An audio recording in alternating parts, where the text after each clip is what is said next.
Hello there, it's Samantha. Welcome back to my channel, or if you're new here, hello. My name's Samantha and this is my channel where I talk all about books and sometimes I do other things. And I was doing Vlogmas, but now I kind of failed. I'm just trying to post a lot. Anyway, welcome back, or if you're new here, hello. Anyway, I recently posted a video about my most disappointing books of the year, and today I'm coming to you with the opposite, which is my favorite books of the year. I only have 5 to talk about today because I've only actually read 35 books at this point in time, so any more than 5 and it would be a bit ridiculous. Also, before I get into the books, I'm sick. Obviously, you can probably tell because my nose is a bit red. Also, I sound nasally and gross. So excuse that. So please excuse that. I'll try and not sound sick, but I can't help it. Let's just get into the books.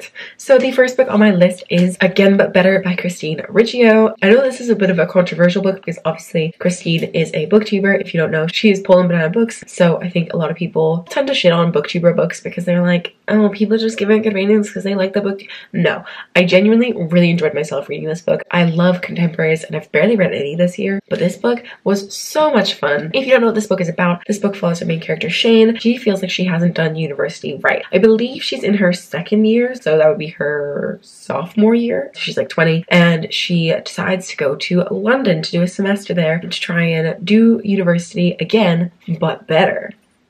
Do you get the do you see it? Basically, at university, she is doing a course that she doesn't like. She's only doing it to make her parents happy. So she gets this opportunity to go to London and to study what she wants to do and to do this wonderful internship. And then she meets a boy, but then things go wrong.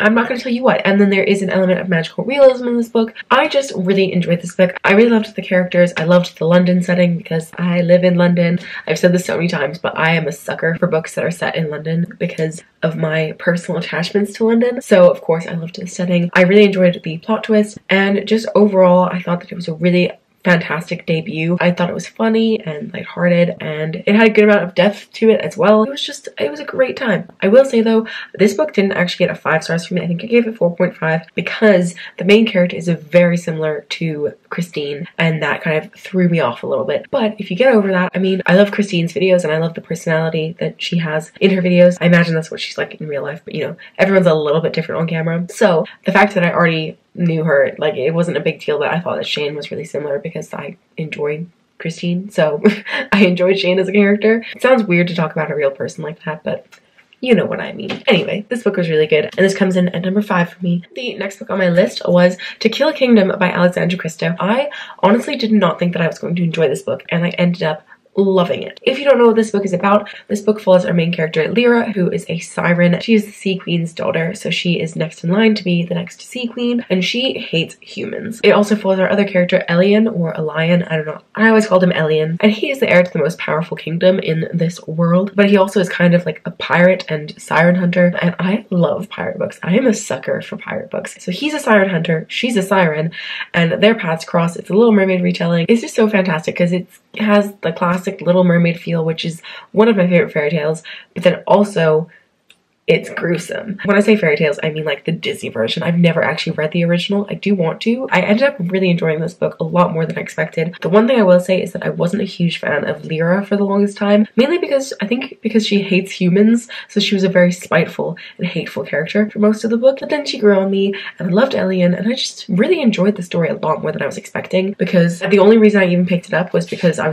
went to a signing, so it is actually signed, which is very exciting considering how much I loved it. I wasn't expecting it to enjoy it, so I was very surprised that I loved it as much as I did. This comes in at number 4 on my list, and you should definitely read this book. It's definitely been talked about because I'd heard about this from BookTube, and then I happened to be going to her signing, but I don't think a lot of people have like reviewed it, and I definitely think it's worth a read. The next book on my list is probably an obvious one, and that is, of course, Lady Midnight by Cassandra Clare. This is the first book in the Dark Artifices trilogy, which is the 3rd installment of the Shadowhunter Chronicles. Obviously, it starts off with the Infernal Devices, that's the prequel series to the Mortal Instruments, and then the Dark Artifices, and there is going to be so much more. It's a lot to keep up with. I don't really want to go into too much about what this book is about because it spoils all the other series if you haven't read them. Well, I mean, to be honest, if you haven't read them at this point, you're probably not planning to, but I still don't want to spoil you. But basically, the main premise of this book is that this follows 2 characters, Emma and Julian, who are parabatai, and basically that means that they have this ceremony that like joins them together, and then that means that they're like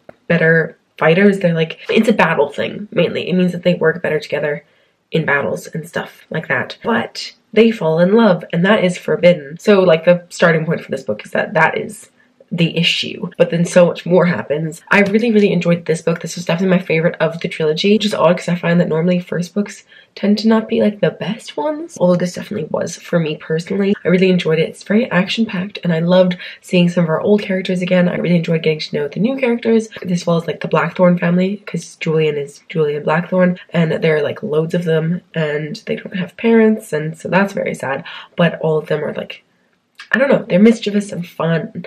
I don't know, I think they balance each other out very well. This is a really good first installment to the trilogy. The rest of the trilogy went downhill for me, but we won't talk about that any more than we need to. The next book on my list, number 2 on my list of favorite books of the year, is one that I don't actually physically own, and I read it at the very beginning of the year. But that was The Seven Husbands of Evelyn Hugo by Taylor Jenkins Reid. This is my introduction to Taylor Jenkins Reid, as I think it is lots of people's. I'm sure you've heard about this book because everyone read it in 2018 because it was a big deal back then. But this book basically follows our main character, Evelyn Hugo, who's kind of like a Marilyn Monroe type. She's this old Hollywood star who was very well known back in her heyday, and she decides that she wants to write a memoir, but she chooses this journalist who's not very well known to write this memoir for her. And it's very strange because she hasn't done an interview in years, and she's a very private person. She chooses this absolute like nobody to write this memoir for her, and basically like the whole story is just her recounting her life and the 7 husbands that she had, and it's just really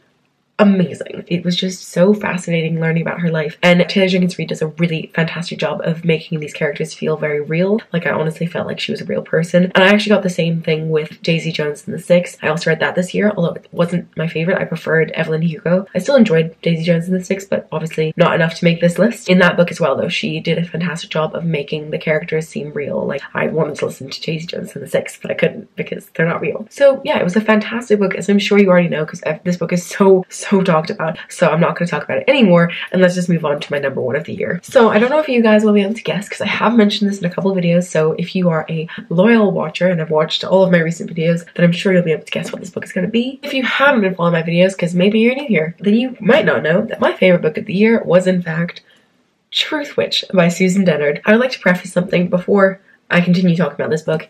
I've talked about this side series a million times on my channel. I read it last year. I loved it. I have not yet read The Toll, and that is why The Toll is not on this list, as I'm sure it will be. But I haven't read it yet. So in case anyone's wondering if I didn't like The Toll, I haven't read it yet. Yes, Truth Witch is my favorite book of the year. I loved this book so much. I have not heard enough people talking about Truth Witch because it's amazing. And I know people have read it, but I haven't heard anyone talk about it in recent years. You need to read this. It's really good. This book is set in a world where there are different types of witches, and this follows our 2 main characters, Safia and Iseult. I always get them confused about which one's which. Safia is a truth witch, which means that she can tell when people are lying, and Iseult is a thread witch, which means that she can see the invisible ties that bind and entangle the lives around her. Anyway, Safia and Iseult are best friends, and they are on the run from a blood witch, which is basically like in a way, like, you know how like you have like what are they called? Like the dogs that like can smell things and then like hunt it down, like track it down.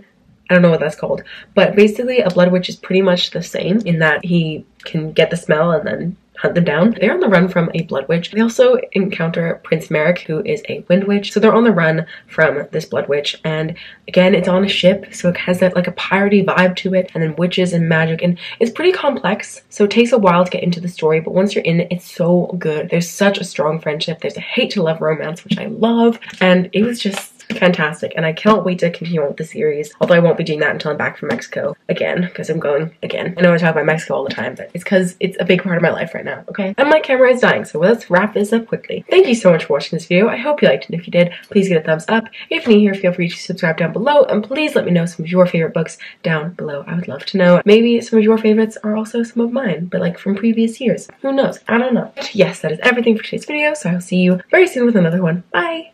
And Finn.